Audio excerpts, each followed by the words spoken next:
மாற்கு எழுதிய தூய நற்செய்தியிலிருந்து வாசகம். அதிகாரம் 1, வசனங்கள் 29 முதல் 39 வரை. அக்காலத்தில் இயேசுவும் சீடர்களும் தொழுகை கூடத்தை விட்டு வெளியே வந்து யாக்கோபு, யோவானுடன் சீமோன், அந்திரேயா ஆகியோரின் வீட்டிற்குள் சென்றார்கள். சீமோனுடைய மாமியார் காய்ச்சலாய் கிடந்தார். உடனே அவர்கள் அதை பற்றி இயேசுவிடம் சொன்னார்கள்.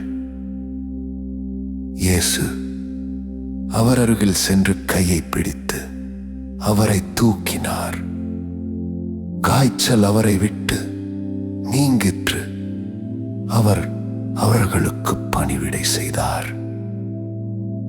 மாலை வேளையில் கதிரவன் மறையும் நேரத்தில் நோயாளர்கள், பேய் பிடித்தவர்கள் அனைவரையும் மக்கள் அவரிடம் கொண்டு வந்தார்கள். நகர் முழுவதும் வீட்டு வாயில் முன் கூடியிருந்தது.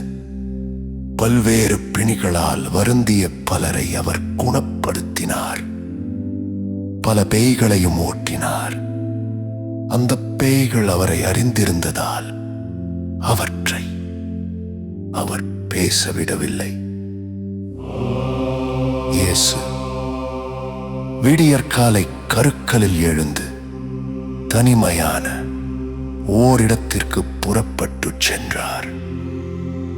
அங்கே அவர் இறைவனிடம் வேண்டிக் கொண்டிருந்தார். சீமோனும் அவருடன் இருந்தவர்களும் அவரை தேடிச் சென்றார்கள். அவரை கண்டதும், எல்லாரும் உம்மை தேடிக் கொண்டிருக்கிறார்கள் என்றார்கள். அதற்கு அவர், நாம் அடுத்த ஊர்களுக்கு போவோம், வாருங்கள், அங்கும் நான் நற்செய்தியை பறைசாற்ற வேண்டும், ஏனெனில் இதற்காகவே நான் வந்திருக்கிறேன் என்று சொன்னார். பின்பு அவர் கலிலேய நாடு முழுவதும் சென்று அவர்களுடைய தொழுகை கூடங்களில் நற்செய்தியை பறைசாற்றி பேய்களை ஓட்டி வந்தார்.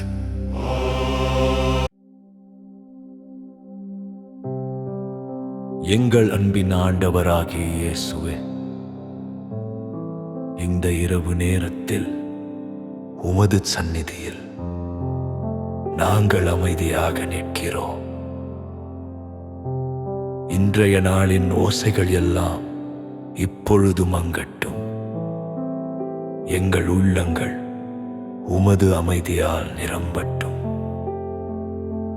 இன்றைய நற்செய்தியில் நீர் நடந்து காட்டிய அன்பும் அதிகாரமும் இந்த இரவிலே எங்கள் வாழ்க்கையிலும் செயல்பட வேண்டும் என்று உம்மை நோக்கி ஜெபிக்கிறோம். ஆண்டவரே, சீமோனுடைய மாமியார் காய்ச்சலால் படுத்திருந்த போது நீர் அவர் அருகில் சென்று அவரது கையை பிடித்து அவரை எழுப்பினீர். அந்த ஒரே தொடுதலில் நோய் விலகியது, வலி நீங்கியது, சமாதானம் பிறந்தது. அதே இயேசுவே, இந்த இரவில் எங்களையும் உமது கரங்களால் இப்பொழுதே தொடுங்கள் ஆண்டவரே. உடலில் இருக்கும் நோய்கள், மனத்தில் இருக்கும் வலி, இதயத்தில் இருக்கும் பாரம், கண்ணீரில் இருக்கும் வேதனை, எல்லாவற்றையும் உமது பரிசுத்த தொடுதலால் இப்பொழுதே மாற்றுங்கள். மாலை வேளையில் நோயாளர்கள், பேய் பிடித்தவர்கள் எல்லோரும் உம்மிடம் வந்தார்கள். நகர் முழுவதும் உமது வாசலுக்கு முன் நின்றது. ஆண்டவரே, இன்றிரவு எங்கள் வீடு உமது சந்நிதியாக மாறட்டும்.